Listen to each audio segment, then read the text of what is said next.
house, every Arizona homeowner's best friend. We were talking soap there just for a minute. I want to go back to that. We were talking about soap, in particular in the washing machine, and you were recommending make sure it's a brand name, good quality detergent because it makes a difference. What difference does it make?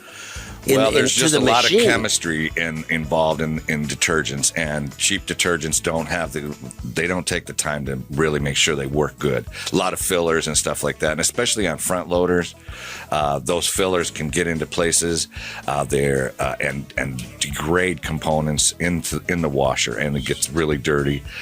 Doesn't dissolve the dirt and soils on your clothes properly, and you end up with spots that don't come out, and it really does ruin the machine, dishwashers especially too. I want to go there separately, but when it comes to adding soap to your washing machine, generally speaking in life, my theory is if a little does a little good, a lot does a whole lot better. Yeah, well, and it's probably the opposite with soap. Less is more. If you're using a good quality detergent, you shouldn't have to add more. You should just add what's recommended. Rosie on the house, every Arizona homeowner's best friend.